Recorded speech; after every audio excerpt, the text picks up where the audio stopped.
I blinked open my eyes. Whoa, my head felt dizzy. And, why was I covered in scratches? My mind was totally blank. I couldn't remember what happened. The last picture flashing through my mind was a heated argument between me and some guy. Then I stormed off and now, here I am, in this gloomy place. I think it's a basement or something. It's cold, and it stinks of damp. Dang it! I cannot remember his face. I knew I needed to get out of here, and fast. I ran to the door and tried opening it, but to no avail. It's locked. I slammed my hands against the door and shouted, "Anyone? Help!"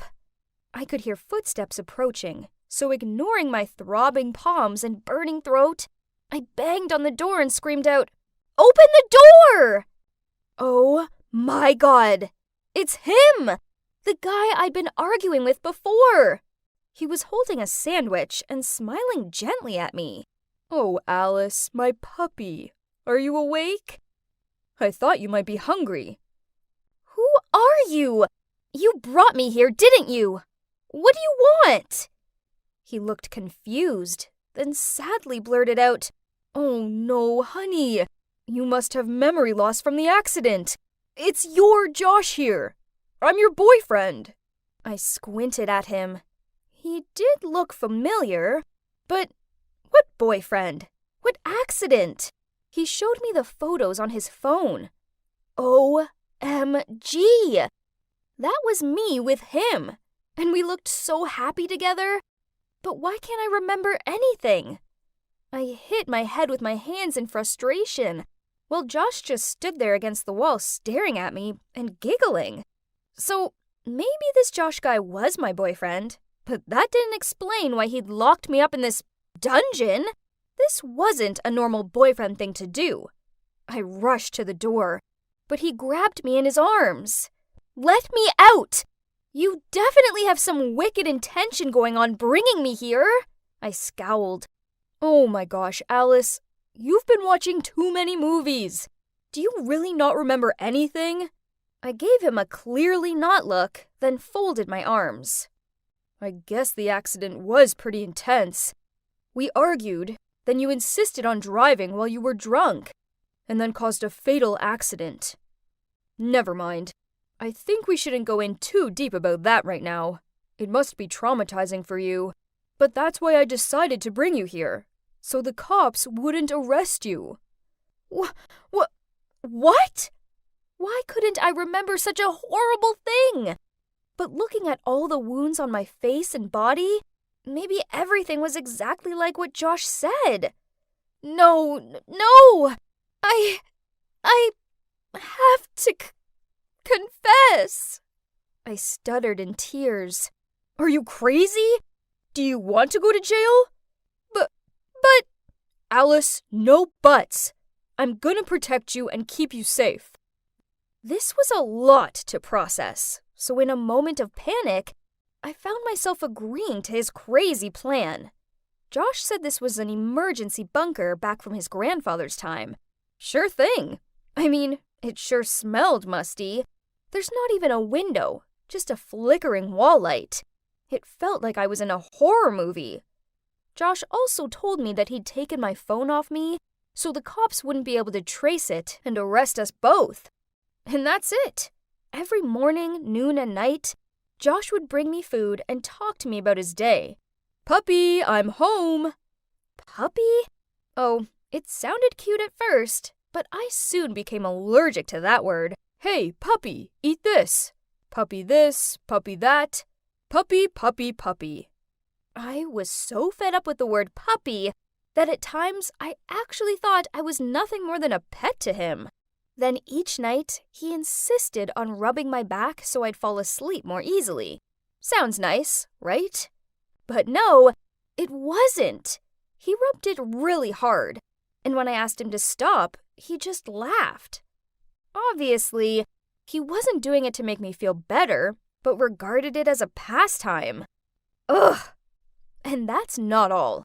A few times, I'd wake up to see him sitting there, staring at me with this gummy grin on his face. Then, when I checked my hair, I saw that he'd tied loads of these dumb little bows in it. "Are you crazy? I'm not a kid!" I grumbled while pulling and throwing all those dumb things out of my head. "But puppy, they look so cute. Tom always liked them." I glared at him. Didn't bother saying anything anymore. Oh, and FYI, yes, Tom's his old dog's name. Okay, so I didn't need a genius to figure out that something was seriously up with this guy's head. But then, things got weirder. One time, he brought down food for us to eat together. It was fried chicken, and as soon as I smelt it, my eyes sparkled. I was about to take a piece when suddenly he pulled the plate away and took a big bite. I didn't even have time to react. Then he handed me the chicken thigh bone he hadn't finished yet. "Help me with the rest, puppy. This part is too hard to gnaw." I rolled my eyes at him and flushed up with anger. Seeing my reaction, he said, "What's wrong, puppy? Tom always loved the leftovers." "Are you crazy?" I screamed. "Yo, I'm kidding. Don't you know how to take a joke?" He grinned. Kidding? What kind of kidding is that? I've had enough of this. This place was driving me insane. I could hardly sleep at all because I couldn't even distinguish between day and night. Then, when I did close my eyes, I found myself tormented by the serious crime I'd committed. Josh was trying to save me. Yes, but I didn't ask him to do that. I couldn't live like this. I needed to face the truth. I had to turn myself in. The next morning, when Josh brought me breakfast, I told him what I wanted to do. Expectedly, he got mad and glared at me. "Alice, why do you want to go to jail so badly?" "I can't stay here forever. I have to face up to what I've done." "But it's so peaceful here with me." Peaceful? Was he being serious? It sure didn't feel peaceful. Instead, I felt like I was playing the role of his pet. I lurched forward, but Josh immediately grabbed me so I couldn't move. I tried squirming my way free, but he was a strong guy. Suddenly, he covered my nose with a handkerchief and my eyes closed. Then everything turned black. I slowly opened my eyes. I was in the same familiar room, but bars. I saw bars! Ugh! I was in a cage! Then I kicked something. It was a water bowl! "Puppy, you're so naughty! I can't lose you, so I've put you in here!" He grinned at me as he handed me a sandwich. I chucked it away, then screamed at him to let me out. Seeing this, he immediately left and returned with a bunch of plush toys and dropped them in the cage. "Hope they'll make you happier." Then he tried to stuff the sandwich into my mouth. Furiously, I took a bite and spat it in his face, then sneered while throwing the toys at him. Geez, some of them even squeaked. "Wow, okay." His demeanor changed, and his eyes turned scary. "If that's what you want, don't blame me later." Things were different after that. Each day, he only gave me a bowl of those gross-smelling biscuits, then he'd just sit there gawping at me. At first, I refused to eat them. But in the end, I was so exhausted that I gave in, even though I'm pretty sure they were dog biscuits. Ugh! I realized that resisting him wasn't benefiting me at all. It was only making him act more horrible. That's when a genius plan popped into my head. So the next time when Josh appeared with the biscuits, I smiled sweetly at him and said, "Josh, baby, it's been so long since we've been on a date. How about you go and get us a bottle of wine, and we can spend some quality time together?" His eyes lit up, and of course, he agreed without hesitation. He hurried off to get the wine. "Cheers to us!" "Josh, you're the love of my life, and I'm so grateful to God for bringing you into my life. Please stay with me forever." I flashed a sweet smile and whispered in his ear. Every time he took a sip of wine, I fluttered my eyelashes at him as I refilled his glass.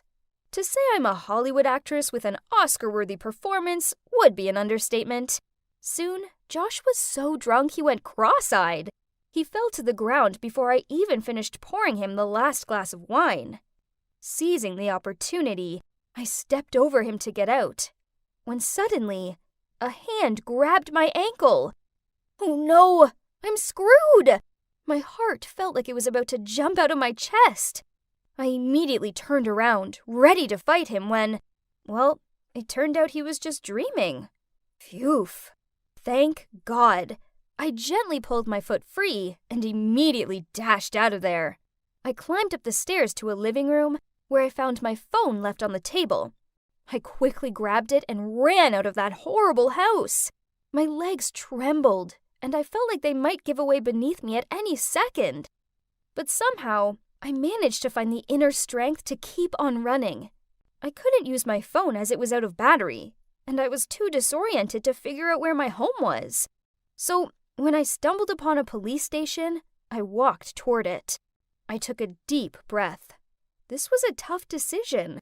I knew I was going to jail, but I couldn't live in creepy Josh's basement forever and be his substitute pet. No thanks. I had to face up to what I'd done.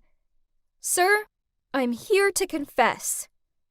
The cop looked confused and told me there hadn't been a fatal accident recently. But then he said I looked familiar, so he looked up my name, and turns out my family had reported me missing. That liar Josh had tricked me. It was all a ruse so he could imprison me. How vile! I charged my phone, and up popped hundreds of messages and voicemails from my worried friends and relatives. This was all so overwhelming. I put my head down for a moment. Then all the memories gradually surfaced. I'd been in the mall parking lot, and I felt like someone was following me. So I hid in the corner, and that's when Josh appeared. So I asked him, "Why are you following me?" "Alice, I love you. Please come back to me." I rolled my eyes and started walking away from him. "Go away, weirdo! We're done!" Then he grabbed my shoulder. I shook myself free and ran away, when a car came out of nowhere and... Ugh! Yes, of course. Josh was my crazy, controlling stalker ex. So he must have taken advantage of my unconsciousness to take me back to his basement and come up with his bonkers plan.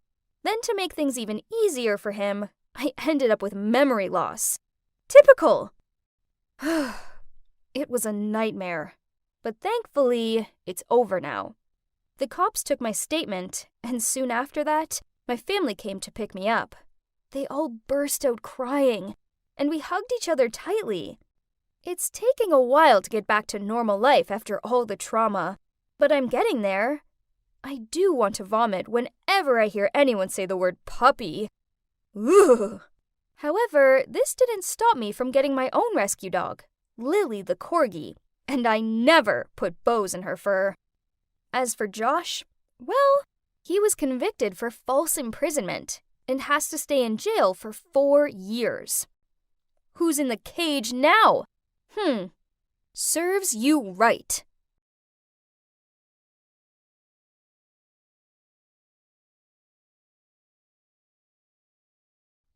Hey, what exactly do you think you're doing? I know you stole my money. Give it back to me right now. Yeah, give it back to Sophie. That's her allowance. What money? I don't know about any money. I shrugged as I walked toward my bed, ignoring Sophie's furious face. After that, I had to listen to Sophie throw more accusations at me. Blah, blah, blah. I know it was only because I was a tomboy, so surely if a girl chooses to have short hair and wear baggy clothes, then she must be a thief. Poof! Eventually, I reached my breaking point. Quit with the accusations. I didn't steal any money. I didn't even know you had money. I know you took it.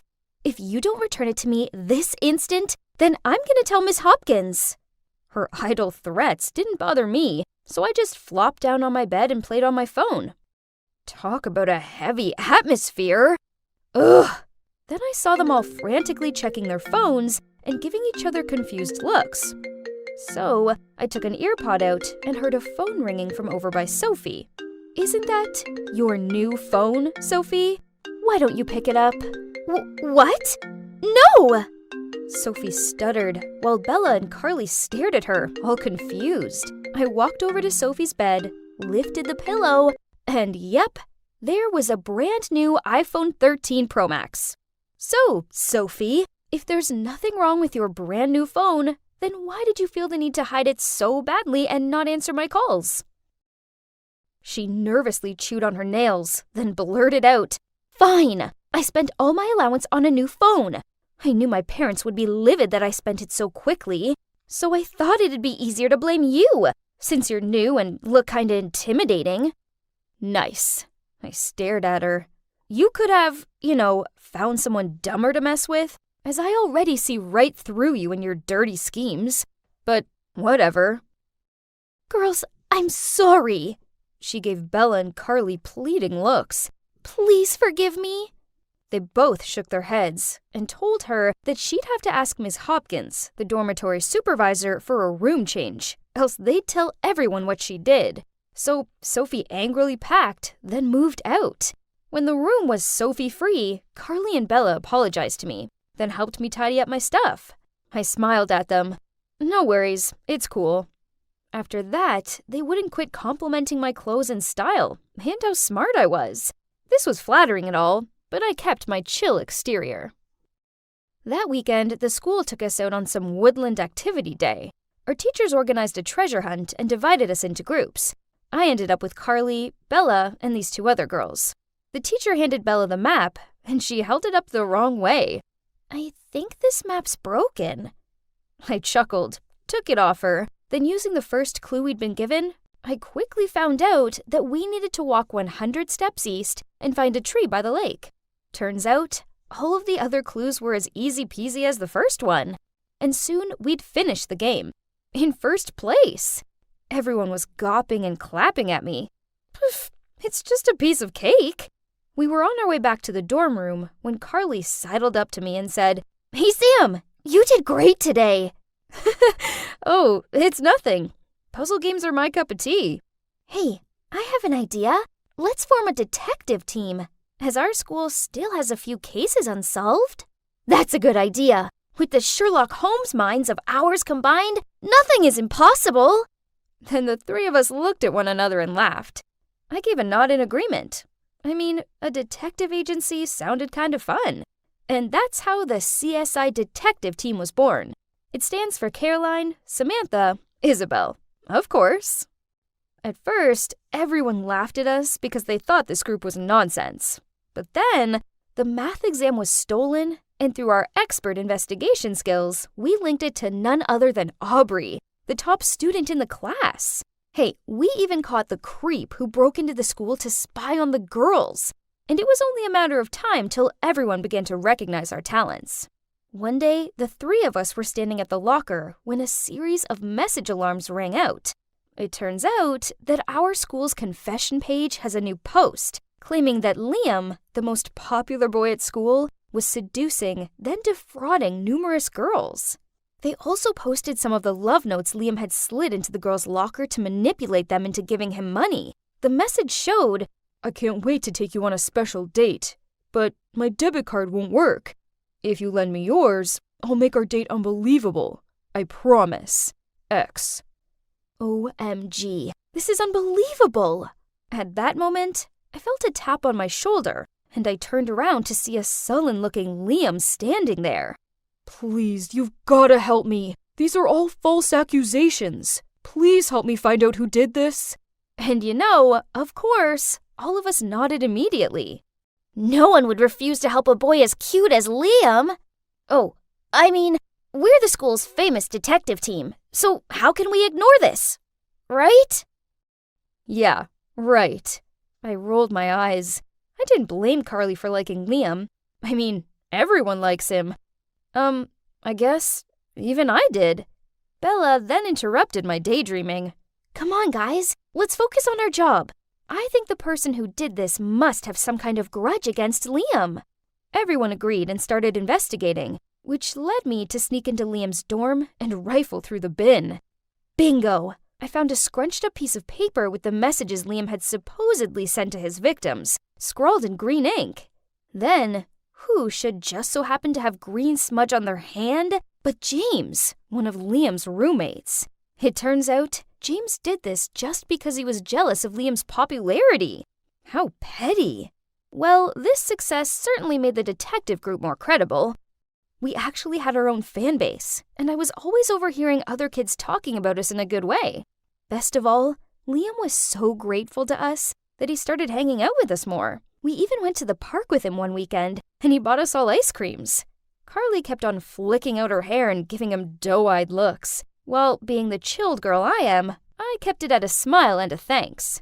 The only one who didn't seem impressed by Liam was Bella, who took the ice cream, forced a polite smile, then ignored him. Oh well, at least this meant one less competitor for his affection. One day, we were having lunch when we overheard the girls at the next table talking about how a girl saw a ghost in the old chemistry lab, and it scared her so badly, she refused to leave her bedroom for days. According to the others, the legend of this ghost had been around for a long time. Now, this sounded like a job for the CSI, but Bella immediately folded her arms and shook her head. No, I'm not going. There are no ghosts in this world. I firmly said, yep, so we have to go and clear this up. But no matter how much Carly and I tried to persuade her, she point-blank refused to go. Don't you know about the curse? If anyone goes looking for this ghost, they will be cursed and have bad luck for the rest of their lives. Didn't you just say there are no ghosts in this world? So why does that dumb curse bother you? Actually, I'm afraid of ghosts. I looked at Bella and tried not to laugh. Okay, so you stay in the room. Then me and Carly went to discuss plans for the evening. We were hiding in the corner of the chemistry lab. Jeez, it was boring in here, and I was kinda hungry. I should have brought snacks. Suddenly, a cold wind blew past us. It made me all goose-pimply. Carly shook my arm and whispered, Sam, let's go back to the dorm. Shh! I heard something. Footsteps. Then I felt a touch on my shoulder. I looked at Carly. Then we both screamed and bolted for the door. Thud! We hit something and fell to the floor. I scrambled to get up and saw Carly with her eyes closed and praying. Please, ghost! Please forgive us! What are you doing here this late? I looked up. It turned out to be a frowning Miss Hopkins. Yep, we both ended up getting a week's worth of detention for sneaking around at this hour. Ugh. After Miss Hopkins gave us another lecture and escorted us back to our dorm, Bella looked at us from her bed and said, I told you that you'd both end up cursed, didn't I? I snorted. I mean, a curse was nonsense, right? But then weird things started happening to me and Carly. My history assignment disappeared 10 minutes before the deadline. Carly went to put her sports kit on and found it covered in mud stains. And our personal items kept on disappearing, then reappearing in weird places. Worse still, the rumor of the detective team being cursed spread very quickly. Enough was enough. I needed to investigate this so-called curse and get to the bottom of it. I told Bella and Carly what I planned to do, but they didn't seem convinced. No, what if something bad happens? I'm never going back there. Sam, you shouldn't go there either. Okay, chill. I won't do it. It's just an idea. Calm down. That's what I told them. But the thing is, I don't give up easily, and I needed to figure out what was going on. So that night, I snuck out of the room and went to the lab alone. The hallway leading to the lab was so dark and quiet that I could hear my own breathing. Then suddenly, I saw a dark figure standing in front of the lab door. I tiptoed over. Then I heard a voice. Did anyone see you? So ghosts can talk now? But wait, why is this voice so familiar? I shone my phone flashlight at it. Bella? And Liam? Bella startled. listen to me first. It's not what you're thinking. Oh my god, had my friend been betraying me all this time? I immediately turned away and stormed off. Bella tried catching up with me to explain, but I didn't want to hear it. It was her all along. She'd played those sneaky tricks on Carly and me so we thought we were cursed and wouldn't go back to her and Liam's secret rendezvous place. Back in the room, I told Carly what had happened, and we decided to ignore Bella. That's what she deserved. One day, we were eating lunch when Bella came over. Both of us were about to leave, but Bella hurriedly said, "Please give me a chance to explain." "There's no need to explain. We know what you did." "I know I messed up, but it's only because I'm afraid you guys will react like this, and I didn't want to lose our friendship." I put down the tray and reluctantly sat down. "I've been dating Liam for a while, and we were going to go public, but then I could see that you both liked him, and I was worried you'd be mad at me, and our detective team would disband." "God, you're such an idiot! Do you think we're that selfish?" "So yeah, we have a bit of a crush on Liam, but if you told us you were dating him, we would have been cool with it." Hearing that, Bella looked embarrassed. Then she gave a reconciling smile. Then we all hugged each other and promised that from now on, there would be no more secrets between us. And of course, the CSI detective team is still active, and now even has a hot new boy member. Yep, you guessed it right. It's none other than Liam.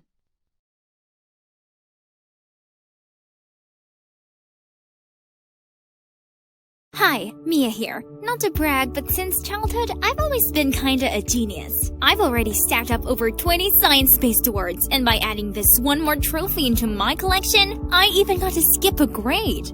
Your achievements at such a young age are admirable. What's your plan next? Well, I've decided to drop out of school.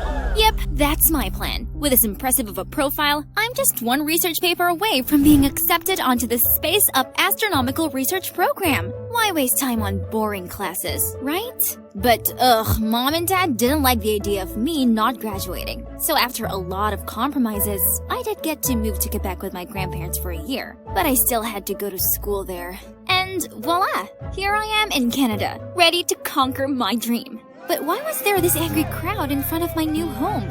They were screaming, cursing, vandalizing. My grandparents secretly signaled me inside the back way, then glumly told me how the crowd were parents of the children who got food poisoning after attending Riverside School summer camp. The problem was, the food was provided by my grandparents' farm, and now the school is threatening to file a lawsuit and doesn't seem to be open for negotiation. That can't be. There must be a solution for this. So gathering up my courage, I knocked on the principal's door. "Do I know you?" I don't think so, ma'am. I'm Mia Jones, granddaughter of Mr. Peterson, the rancher. Wait, Mia Jones from New York? Come in. The woman must have been Mrs. Robinson, the principal's wife. But does she know me? As soon as we sat down, she said, "I will withdraw the charges for you."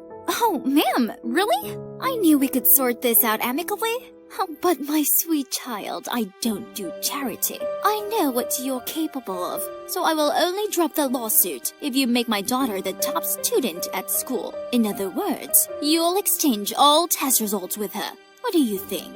What do I think? I think that's a crazy proposition. But if I didn't do this, then the farm would go under.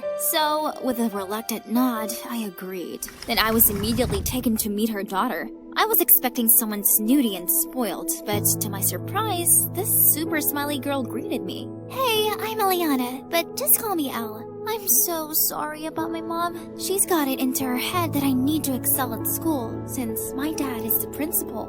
Elle hesitated for a bit, then continued. "Also, there's Nora, the super smart daughter of my dad's ex. Mom doesn't want me to suck and Dad to favor this other girl over me, so... Thinking about it, my main purpose for coming here was to complete my astronomical research. I don't need any more A, so I smiled at Elle. Don't worry, I'll make sure you're the star student in no time." The next morning, I went to school with Elle, and wow, it looked so ancient and calm. Definitely distinctive from my stuffy school in New York. Elle introduced me to her friends and they all seemed really welcoming. It's gonna be great here. Still holding the deal, I helped Elle answer the teacher's questions, exchanged assignments and homework with her, and soon, Elle had already climbed up to the top rank. On the contrary, I was at the bottom of the class. Oh wow, Elle's mom really wasn't kidding when she said her grades were bad. But that didn't matter to me anyway, cause the only thing I care about is this amazing astronomy tower. Talk about heaven! What are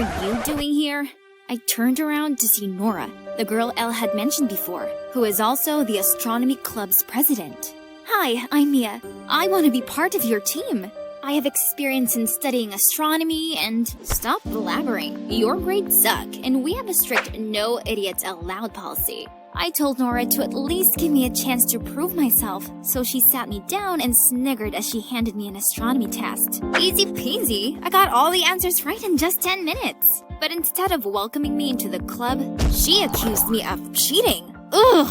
Nora didn't just dislike me, she also seemed to despise Elle too. Any chance she got to call us out on something, she would definitely take it. Sir, they're cheating! I just want to help Mia. Please, I'm so sorry. Huh? Who was helping who? Mia, you've got a lot of nerve. Your test is suspended. The whole class was giving me disapproving looks. Being this disrespected by my peers was a new experience for me. How could Elle tell lies so calmly? Great. Now that I was labeled a cheater, I would never get accepted into the astronomy club ever. Mia the cheater just had to find her way to get in there then. So, I waited until dark, then sneaked into the janitor's room to steal the key to the observation tower. Now I could freely study my favorite constellation without any interruptions. Montreal is close to the North Pole, so the night sky here is so clear that I could see all the stars. At this rate, my research could be done faster than expected. Then I would be out of here, leaving all of these childish rivalry dramas behind. One night, I was busy taking notes when someone opened the door and walked in. Who's there? Oh no! I hastily grabbed my papers and escaped through the emergency exit door. Who is the guy? Why is he here at this hour? The next morning, I pushed my way through the noisy crowd and saw the announcement on the school spinboard.